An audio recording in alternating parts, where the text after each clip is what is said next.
Haleluya saudara, saya ucapkan selamat pagi bagi kita yang menonton channel ini. Biarlah kita mendapatkan hal-hal yang positif yang dapat membawa iman kita lebih naik, naik dan naik terus. Dan supaya iman kita naik level sama dengan Tuhan. Pada hari ini saudara, kita akan bersama kembali belajar dari salah satu Alkitab, Injil kebenaran itu saudara, yaitu tentang bagaimana pertolongan Tuhan ataupun bagaimana mujizat demi mujizat yang Tuhan lakukan dalam setiap kehidupan orang percaya. Orang yang akan memiliki iman percaya kepada Tuhan, maka orang itu dipulihkan oleh Tuhan. Dan sama halnya dengan apa yang kita pelajari pada pagi hari ini saudara, bahwa kita harus belajar mengimani bahwa Yesus itu sanggup mengubah hidup kita, bahwa Yesus itu sanggup menjamah dan memproteksi setiap keadaan kita yang terpuruk. Amin saudara. Kalau 2000 tahun yang lalu Yesus sudah menyembuhkan beberapa orang dan bahkan banyak orang saudara, saya kira percaya mujizat Tuhan itu masih ada sampai hari ini. Mau percaya dengan mujizat Tuhan dalam hidup Anda, mau dinyatakan dalam hidup Anda, imani bahwa Yesus tetap bekerja sampai hari ini. Jika Anda memiliki iman yang kuat, niscaya Tuhan pasti akan tolong Anda. Mari saudara, kita belajar dari Injil Markus. Injil Markus pasal yang kelima, ayat yang ke-25 sampai ayat yang ke-29. Saya akan bacakan kepada kita. Saudaraku dapat menyimak di Alkitab kita juga, dan mungkin di handphone Anda. Firman Tuhan semesta alam, adalah di situ seorang perempuan yang sudah 12 tahun lamanya menderita pendarahan. Ia telah berulang-ulang diobati oleh berbagai tabib sehingga telah dihabiskannya semua yang ada padanya. Namun sama sekali tidak ada faedahnya. Malah sebaliknya keadaannya makin memburuk. Dia sudah mendengar berita-berita tentang Yesus, maka di tengah-tengah orang banyak itu yang mendekati Yesus dari belakang dan menjamah jubahnya. Sebab katanya, asal ku jamah saja jubahnya, aku akan sembuh. Seketika itu juga berhentilah pendarahannya, dan ia merasa bahwa badannya sudah sembuh dari penyakit. Ya, kita sampai di situ saudara, sampai ayat yang ke-29. Ini adalah salah satu kisah di mana ketika Yesus menyembuhkan anak Yairus, yang dimana pada saat itu Yesus kepala ibadah, rumah ibadah maksudnya. Yairus ini anaknya mengalami suatu, ya bisa dikatakan sebuah kematian yang mendatangi maut, yang membawa maut maksudnya.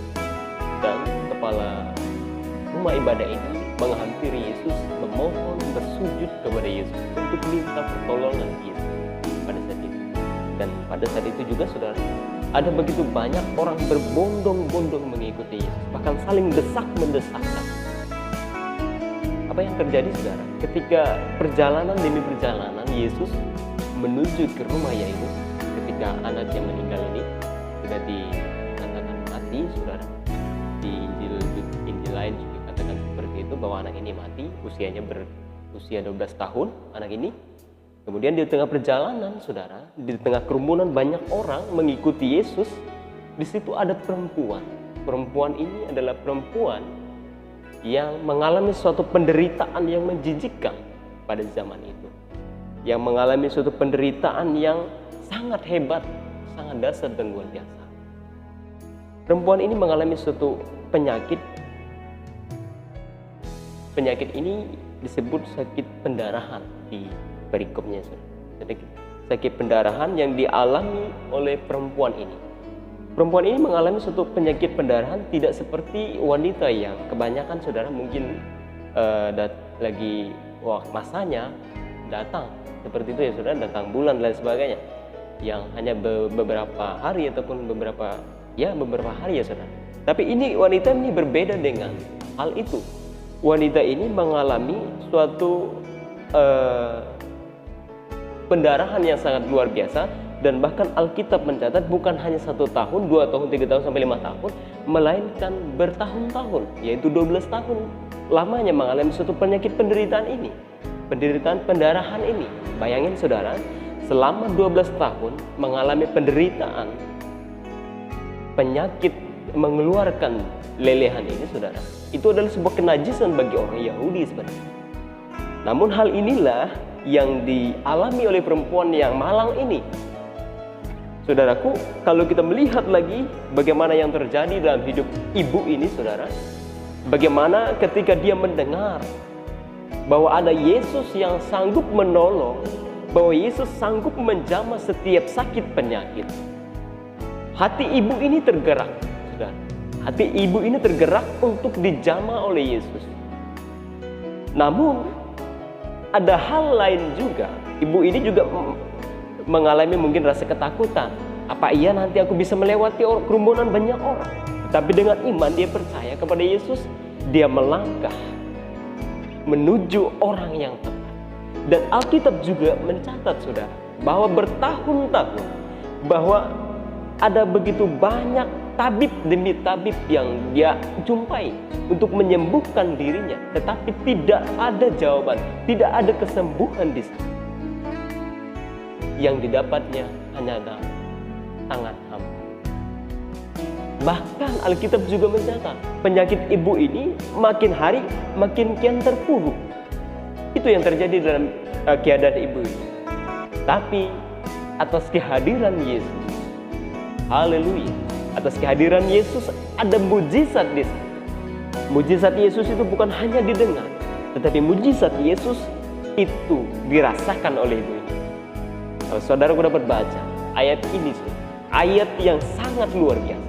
Bagaimana iman seorang ibu yang mengalami suatu penyakit pendarahan selama 12 tahun dijamah oleh Tuhan. Saya coba-coba mencari di referensi lain, saudara. Penyakit ini ternyata tidak bisa dijelaskan juga secara medis, saudara.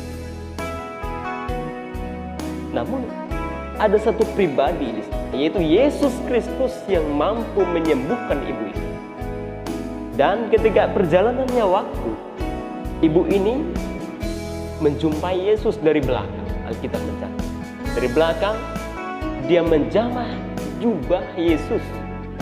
Dan apa yang terjadi, saudara? Ketika ibu ini memiliki respon dan tindakan yang positif, tindakan yang baik, dia menjamah jubah Yesus dengan penuh iman dan percaya kepada Tuhan bahwa dia sembuh.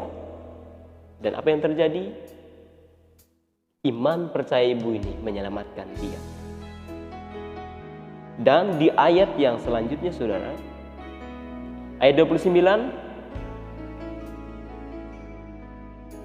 seketika itu juga berhentilah pendarahannya dan ia merasa bahwa badannya sudah sembuh dari penyakitnya. Haleluya. Ibu ini mengalami suatu kesembuhan, mukjizat terjadi. Dan Yesus berkata kepada perempuan ini, ketika imannya dia keluarkan melalui tindakannya, saudara, apa yang terjadi? Di ayat yang ke-34, maka katanya kepada perempuan itu, hai anakku, imanmu telah menyelamatkan engkau. Pergilah dengan selamat dan sembuhlah dari penyakitmu. Haleluya. Luar biasa Tuhan kita, bukan? Bagaimana Yesus menjamah orang-orang dan mereka pulang dengan membawa sukacita, kesembuhan yang daripada Tuhan. Hari-hari ini, saudara, ketika engkau mengalami suatu keterpurukan, mungkin berbeda pergumulan Anda dengan perempuan ini, saudara. Perempuan ini mengalami suatu pendarahan yang sangat dahsyat. Saya tidak tahu pergumulan Anda seperti apa hari-hari ini. Yang tahu pergumulan Anda hari ini hanyalah engkau dan Tuhan. Dan saya yakin dan percaya ketika engkau mengandalkan Tuhan, mengimani bahwa Tuhan itu sanggup, maka mukjizat akan terjadi dalam kehidupan Anda. Amin, saudara. Miliki iman yang kuat. Ibu ini mengalami suatu penderitaan yang sangat hebat, tetapi dia memiliki iman, tindakan dan respon yang benar di hadapan Tuhan. Dan Yesus berkata, wahai anakku, imanmu yang menyelamatkan engkau. Yesus ingin katakan kepada Anda yang menonton, yang mungkin mengalami suatu penderitaan hari-hari ini, yang mengalami suatu keterpurukan, Yesus ingin berkata kepada Anda hari ini, imanmu yang menyelamatkan engkau. Bagi engkau yang percaya betul kepada Tuhan, maka engkau akan diproteksi oleh Tuhan. Amin saudara. Yesus kita masih hidup dari dulu, sekarang, bahkan sampai selama-lamanya. Amin. Biarlah firman Tuhan dapat menguatkan kita pagi ini. Biarlah kita mengimani bahwa Yesus itu sanggup. Yesus itu mampu. Walau apapun badai kita di depan, bersama dengan Yesus kita dapat melakukan perkara-perkara yang besar. Yang penting kita harus memiliki respon iman kita melalui tindakan. Damai sejahtera untuk kita semua. Biarlah kasih Yesus menjamah setiap kita. Saya akan berdoa kepada Anda. Bapa di surga, terima kasih Tuhan buat kebenaran firman Tuhan yang kami dengar pada pagi hari ini. Biarlah Tuhan melalui kebenaran firman ini kami dapat mengerti kuasa Tuhan lebih dahsyat dalam hidup kami, melebihi persoalan demi persoalan dalam setiap kehidupan kami. Kami yakini, kami imani kalau ibu ini disembuhkan oleh Tuhan dari penyakit pendarahan. Kami yakin dan percaya penyakit kami pun yang kami alami saat ini dijamah dan disembuhkan oleh Tuhan. Walaupun ada begitu banyak tantangan dan rintangan kami di depan, kami yakin dan percaya kami penuh dengan iman. Kami melangkah dengan respon dan tindakan kami. Maka kami akan berkata, bersama dengan Yesus tidak ada hal yang mustahil bagi kami. Bersama dengan Yesus kami dapat melakukan perbuatan yang lebih dahsyat lagi. Terima kasih Bapa. Terima kasih Roh Kudus. Inilah doa Tuhan syukur kami mohon akhiri bisnis ini dan khotbah ini dalam nama Tuhan Yesus. Haleluya.